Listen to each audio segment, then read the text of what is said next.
नमस्कार।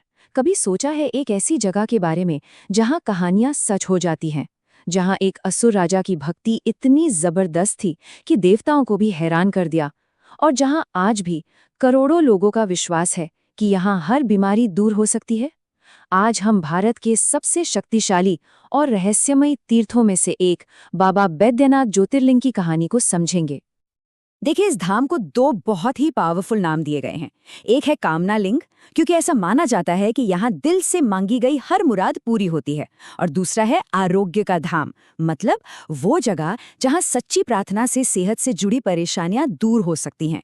ये नाम ही इस जगह की अहमियत बताते हैं। तो सवाल ये उठता है कि एक असुर राजा, जिसे हम अक्सर विनाश से जोड़कर देखते हैं, उसे मिला एक दिव्य वरदान, करोड़ों लोगों की आस्था का केंद्र कैसे बन गया। ये कहानी सिर्फ भक्ति की नहीं है, बल्कि एक डिवाइन स्ट्रैटेजी की भी है। चलिए इस अनोखी कहानी को परत दर परत खोलते हैं। इस ज्योतिर्लिंग की कहानी का जो सबसे मशहूर हिस्सा है ना, वो शुरू होता है लंका के राजा रावण से।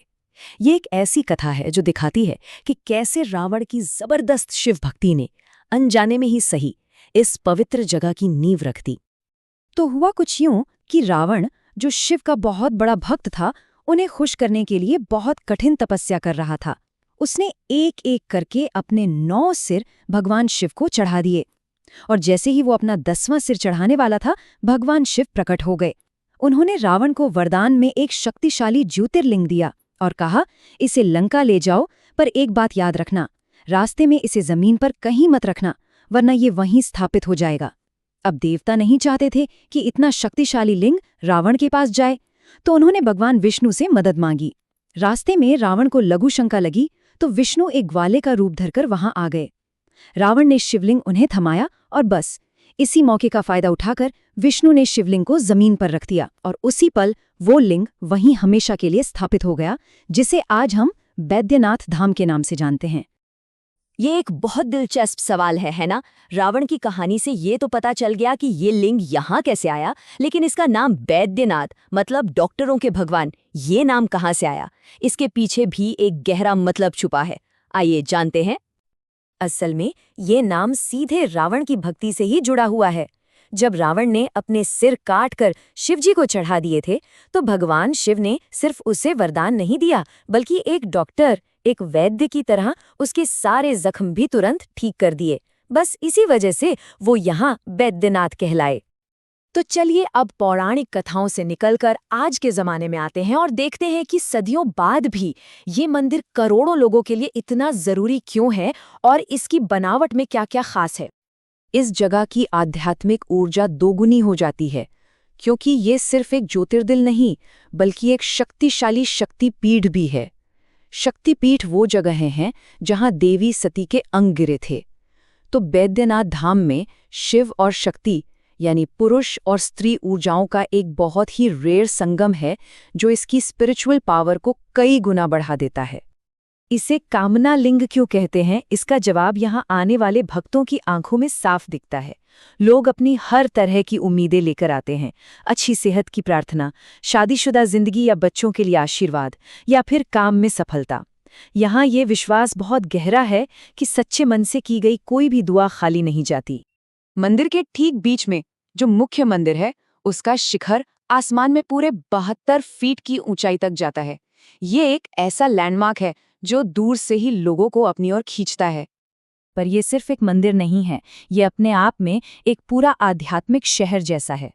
इस बड़े से कॉम्प्लेक्स में मुख्य ज्योतिर्लिंग के अलावा 21 और मंदिर भी हैं। ये इसे भारत के सबसे बड़े और अहम तीर्थों में से एक बनाता है। अब बात करते हैं मंदिर के सबसे बड़े सालाना उत्सव की, श्रावणी मेला। ये वो समय होता है जब पुरानी परंपराएं लाखों लोगों के जरिए एक बार फिर से जीवंत हो उठती हैं। लोगों की आस्था कितनी गहरी हो सकती है, इसका अंदाजा सिर्फ इस एक नंबर से लगाइए, 105 किलोमीटर। जी हाँ, श्रावणी मेले के दौरान लाखों भक्त ये अविश्वसनीय दूरी पैदल चलकर यहाँ पहुँचते हैं। ये सिर्फ एक यात्रा नहीं, ये भक्ति की एक जीती जागती मिसाल है। इस यात्रा को कांवड़ यात्रा कहते हैं। भक्त बिहार के सुल्तानगंज से गंगा का पवित्र जल उठाते हैं और वहां से नंगे पैर देवघर तक चलते हैं। पूरे रास्ते में हवा बोल बम के नारों से गूंजती रहती है और आखिर में ये पवित्र जल बाबा बैद्यनाथ को चढ़ाया जाता है। ये सचमुच आस्था का एक बहता हुआ सागर जैसा लगता है। तो अगर इस दिव्य स्थान की कहानी ने आपको इंस्पायर किया है और यहाँ आने के बारे में सोच रहे हैं, तो चलिए कुछ ज़रूरी फैक्ट्स और ट्रैवल से जुड़ी जानकारी पर भी एक नज़र डाल लेते हैं। यहाँ पहुँचना अब पहले के मुकाबले काफ़ी आसान हो गया है।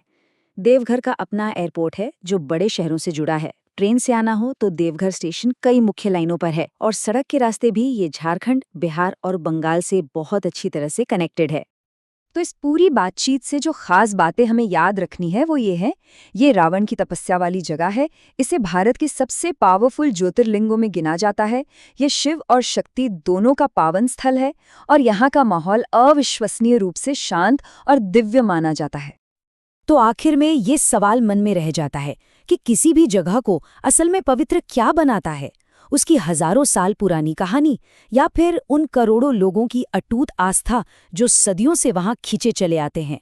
शायद बैद्यनाथ धाम की असली शक्ति इसी में है कि यहाँ इन दोनों का एक आदर्श संगम मिलता है।